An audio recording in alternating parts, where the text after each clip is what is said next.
Hello. So this is Sonia again, back on Flirting with the Fish with a fresh new podcast for you. Thank you for loving all our podcasts so much. It's a personal gratification to get engaging with such brilliant minds and such brilliant people. It's a personal joy. And today is exceptionally overwhelming because I have Sandhya Vasudevan with us.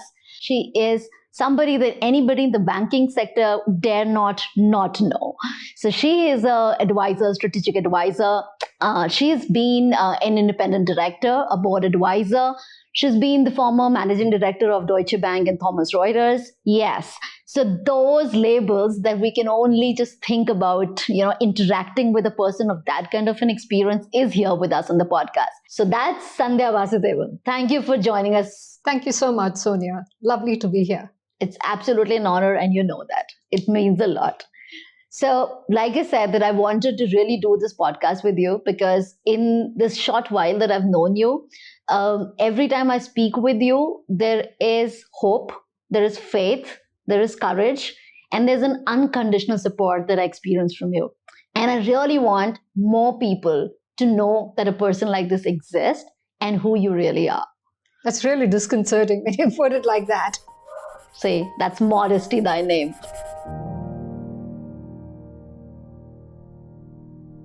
So when it's not going as per what you thought it would and you are in a fix, how have you gotten out of those moments? I think the first thing is, do you recognize you're in a fix? That's very important. Yeah. And what is the fix? Is it a situational fix? Then you have to look at it very practically and say, okay, what are the elements of that situation that I need to change? Action is important. There's no point sitting on what if, because you need to do a bit of it to take a practical step forward. But, there's a balance between the evaluation, assessment, and moving forward. But it's important to take action, even if you don't know enough. If you have data of at least 40 to 70%, jump into that action. Because there are people who wait for 80, 90, 100%. Perfection. Yeah.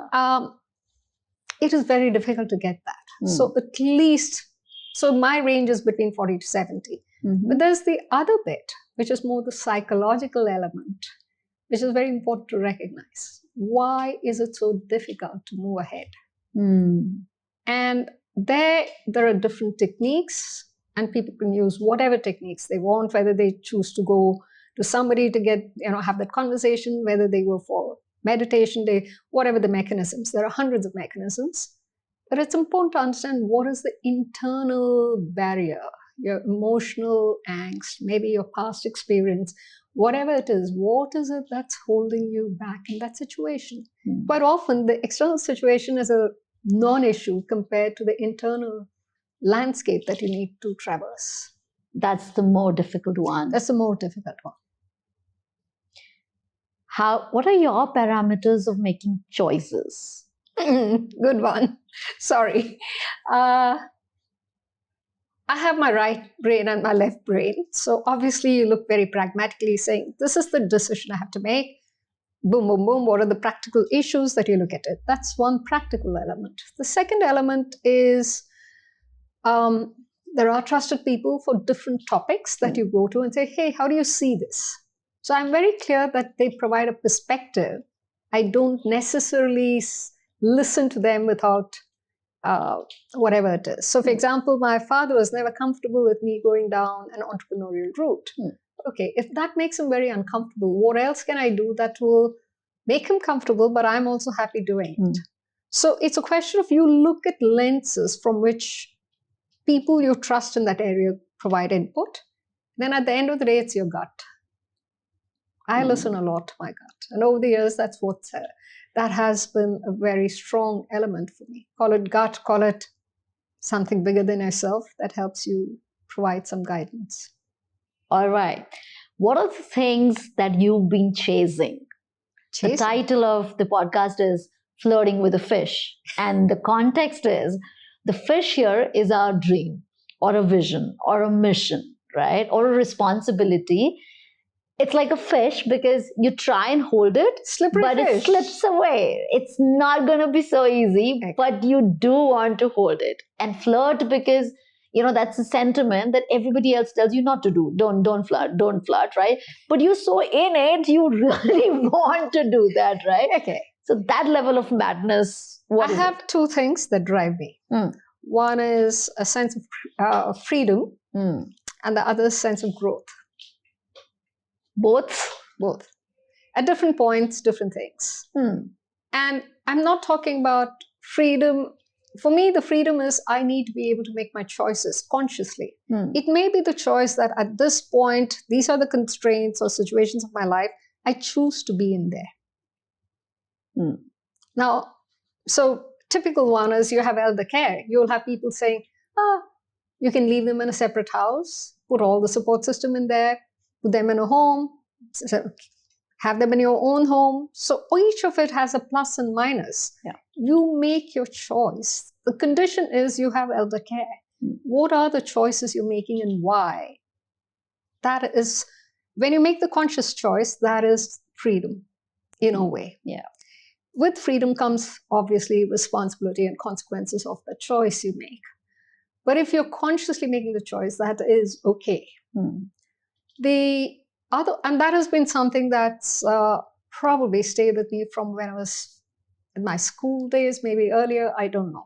What is it that never mattered to you? Like, that it matters. In general, it's a good thing, it's a great thing, but no, not you. Again, two things. To some extent, I don't care what other people think.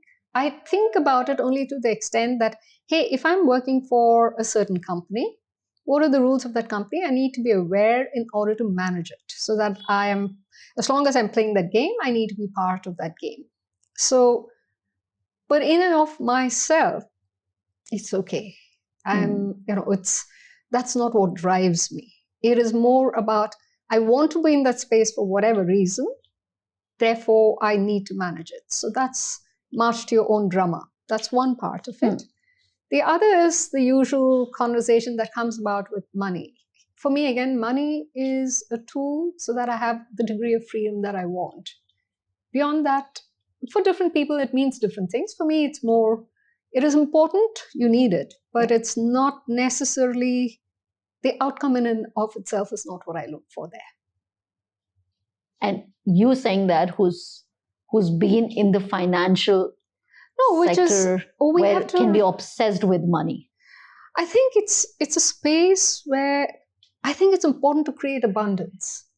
Truly important to create abundance so that everyone at every level has more than enough. I think that's very important. What do you think is the intent of women-focused programs that are running? And what is it really doing? So if you make the women more aware of where they want to go, good. Make them aware of the choices that they need to make, good. If they understand the constructs in which they have to operate, it's essential. Same thing for the men. So for me, it's not, oh, we need more women leaders. Yes, you need more women leaders. That's absolutely a given if you've got to bring about change. But in and of itself, that's not necessarily a goal. Yeah, you need enough men leaders as much. You need a society that will evolve so that the gender conversation is not the one that you're driving with. Yeah. It's more about what do you manifest in the world. Beautiful. What are some of the decisions that you have taken for your own life that have been iconic? I don't know about it being iconic, but there are certainly points of decision which I've made which have made me go in a certain direction. For example, being an army brat and having a doctor for a father, I always thought I'd be a doctor. I've spent, as a small child, more time when my dad was on duty in the hospital with him for various good or bad reasons. I was a fairly naughty child, I guess. But I think when I did get into FMC and I'd gone through the medical boards, my bags were packed, everything was there. I was having a conversation with somebody and I realized I could be a good doctor, but emotionally, I would either become emotionally very atrophied because to handle the suffering of human nature when they're not well, or you'll become a basket case because you'll be absorbing the emotions. I don't know whether that assessment was correct or not, but I took a decision at that point to say I'm not going forward to being a doctor. And it was a bit weird because you were ranked, I think, 16th in the list, I think. And the dean called up my dad saying, hey, what's happening? She's not coming. But it just felt like the right thing to do. So I do tend to listen to the inner voice. So that was the first one. I think I've had similar decisions in my career. So when you decided on something so big of changing and not going and becoming a doctor, did you know which direction you actually want to go? I think I landed up going to Mount Carmel College doing science. And I found almost all the people there were either those who couldn't make it into engineering or medicine. And bulk of them are just doing their studies because that's what was expected of them. And I found it most boring. I love science, but I like to see the wonder of it. I like to see the possibilities that it brings. So after a few weeks, I said, I'm switching to arts. And I have kept reading science throughout my life, but I switched to arts. And the reason I switched to arts was a whole bunch of cool kids in there. It was as simple as that. It was fun. Literature, sociology, history. I think whether it's science or arts, if it sparks your imagination, that's what appeals to me. That's the core of it. That's quite a thing. What was your parents' reaction in all of this? I think theirs was do what you want. But I think what was fundamental for me, more than even them, was you need to be economically independent. I don't have aspirations to be anything. Hey, economic independence so that you can have freedom to do what you want. It was as simple as that. So I remember looking at an advertisement to become a teacher in Sikkim or someplace like that. Sounds like a good idea. Why not look at that? And I remember somebody saying, yeah, why don't you go join an MBA? It might be a better option than doing this. So mine was, I can get a house. I can go hiking when I want. I'll have enough time to read as much as I want. So that seemed like a fabulous, good life. Very good life. Yeah. So anyway, but I went and did an MBA in marketing and I went and did a master's in history. The history was a bit of a, I finished my BA, I joined the university, again, found most of them were rejects, very few working for getting into the IAS. That wasn't really what interested me. So I spent 6 months in the library. I didn't attend a single class and I realized I'll lose my whole year. So I did what do they call it, distant learning first year. And then I got into an MBA, finished the 2 years, and then I completed the other one when I started working second year for history. So it worked out. And what I did get into, I did find the computers, digitalization was happening at that time, very early. Very early. And it appealed to me a lot. The possibility that knowledge can be so democratic. Yeah. So it can connect people across the world. I remember an article in News or Times, I don't remember, said, you could sit anywhere in the world and work. And I had visions of setting up an office like that. And to be honest, 10 years later, I did set it up. That was, I remember John Robbins, who was my boss at that time, saying, do you think you've achieved your dream, or is it your dream? I said, yeah. I had visions of, linking up with satellites and working. Here we're setting up an office. And that was just 10 years down the line. That was literally 10 years after the news article had come. And that tells you the shift in technology and the possibilities that it can unlock happened at that time. So which year was this? This is a long time back. 97. 97. 97 was when I got involved with the offshoring world. Yeah, absolutely. I mean, the way technology can take over and change the dynamics can almost be overnight. Yes. Today, at least, we can see that. Right. What are your values? And you may have also recognized them at different phases of your own life, right? What are those and when did you recognize them? I think values are something you keep reviewing and evaluating as you go forward in life. Integrity is one thing, which is, and you can define it in whichever way you want, but that's something in central core. Um, Truth is an interesting one because, yes, you should, as a child, you're told to tell the truth. But as you get older, you realize there are layers and layers of it. What does that mean? One is a very factual thing that you can share, but there's an emotional subtext that can go along with it, which may not be in consonance with what you're saying. And philosophically, you realize truth is on so many different levels. So therefore, being truthful is more important within yourself. Are you true to yourself is what thrilled me today than anything else. The other bit is being more sincere in the effort that you put in. When it comes to a relationship, it is more about, I like harmony. But you also realize wanting harmony doesn't necessarily mean you don't confront or take a stand on something. And that's been part of the learning as you get older. Wow. So you're comfortable confronting? It's not my first preference, but I think if you do not stand up for what you believe in, whatever that might be, it's not good for you. You let it drift, and internally you're not in sync. Yeah. And therefore, there are times when you have to kind of garner yourself to kind of show yourself up to deal with the confrontation. And it is best you deal with it, because otherwise life will deal it for you.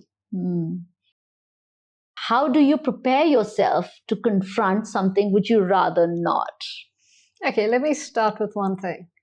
Just because you have a soft exterior doesn't mean you don't have an iron fist behind it.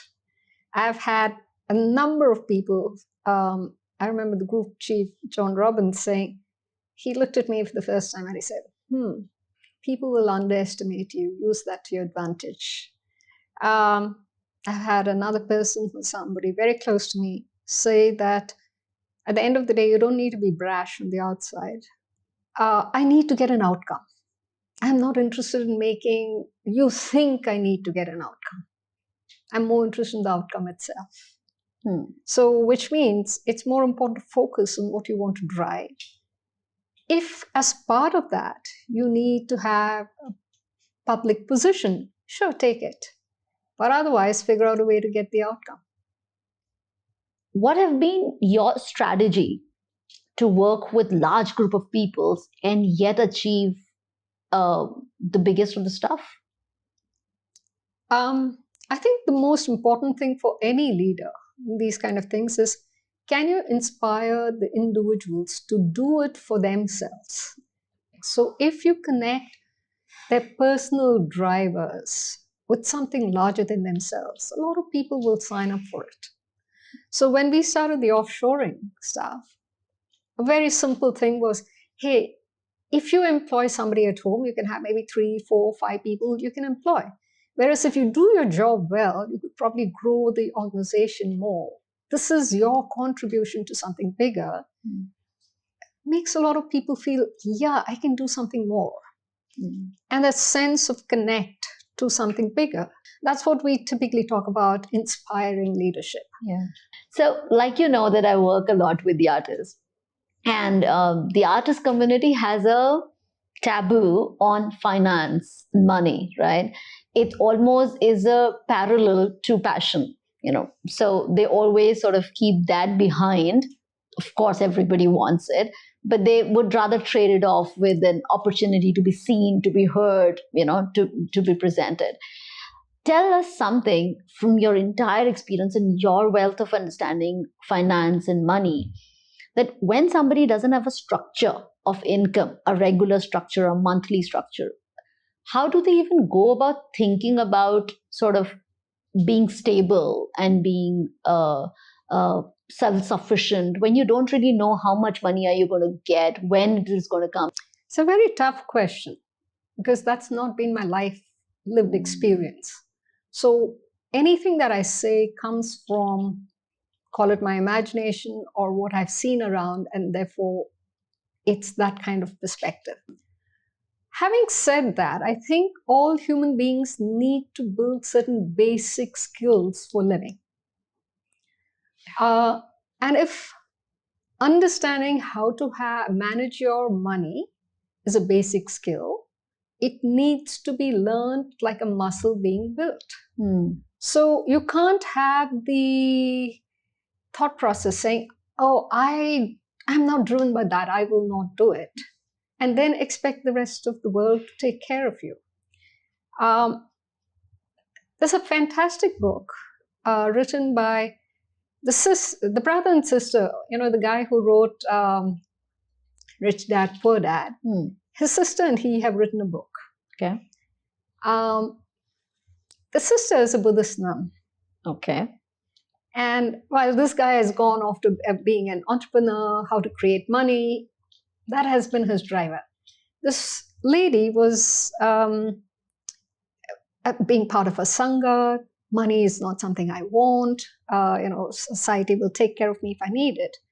I think when she falls ill, the first time, so her brother bails her out, or the community bails her out. The second time she falls ill. And this whole dialogue is about having a degree of responsibility to take care of yourself in a sensible way. So she said, one of the reasons I'm writing the book is so that I can get royalty, which will give me some degree of financial independence. So it is, maybe the Sangha was created for a time when society took care of it. In today's world, it's not fair to expect them to do that. So I need to make sure that I have a bare minimum. So I think whether it's an artist or somebody else, very practical steps have to be learned. And to say I don't want to is pure self-indulgence, because you're putting the pressure on people around you who have to take care of you for that. And that's not right as an individual. So what are some of the basic things? Put aside a small amount. It can be 1 rupee, 500 rupees, 20 rupees, to start creating a saving that will take care of you when you don't have the cash flows coming in. Build a set of networks of people who can support you. In today's world, it might be a company, it might be an affluent family who may be able to take care of basics for you as kind of a retainer who does, and you contribute your art towards that. Find yourself a job that will give you that basic element. You may not like that activity, but it gives you 80% of time to go do what you want. But that 20% gives you enough to feed yourself and take care of your basics. Now, you may need to have somebody in your life, or people in your friends and family in your life, who keep you to that discipline, whether you like it or not. Very important. And if you choose not to, it's a bit like saying, I don't want to take care of my health. It doesn't matter where it is. And I'll eat all the junk food and expect to be healthy. It's no different from that. You have, whether you like it or not, in today's world, you have to have some degree of understanding of how to manage your life. I think that's the most beautiful summary I could have imagined to come. And you touched on every point that a creative person sort of gets into, and ultimately how it looks from the outside is also perfect. So I hope everybody from the artist community listens to it. You can pause and listen to it again, and pause and listen to it again, because it is not something that you're comfortable listening, but you must. I have a rapid fire for you. Is that okay? Yeah. What's your favorite language? Language. I think significantly in English and speak in English. I can do pretty well in Hindi. When I speak in Tamil, which is my mother tongue, I realize I regress back to when I was a child. So if I'm not well, I will tend to speak more in Tamil. So it's interesting how at different points you do that. And having been an army brat, you've heard different languages at different times. So there's a natural sense of comfort with almost all languages. People or books? Books. But there are some very good people that I want in my life. That was a difficult one for you. Yeah, in the sense, I do spend a lot of my time with books, but I am not averse to human beings. So which means the human beings are important in my life too. Are you more of a talker or a listener? Depends. There are times when I'll just keep shooting my mouth off, and there are times when I will just be a fly in the wall and listen. I can switch off either way. Both equally comfortably. All right. Thank you, everybody. Hope you had as fulfilling a time listening to this. And please spread the good words, spread the good vibes. See you around.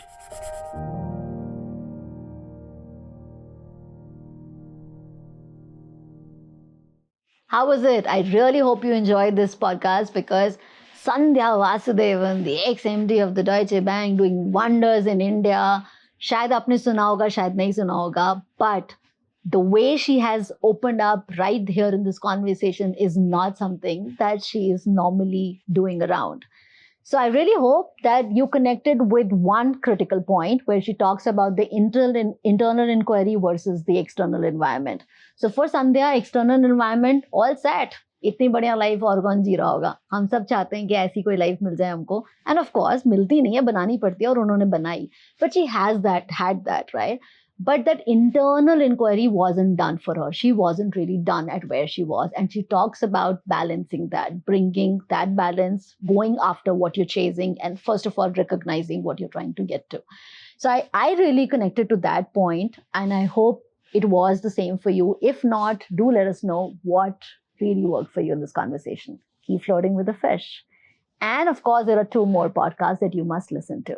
One is of Shrikant Shastri, who is himself a mentor, an investor. He takes care of many startup founders, people in the startup ecosystem who have their own unique challenges. But Shrikant is a wall behind a lot of them. Very similar to what Sandhya does, but a completely different world, completely different context, and of course, a different person.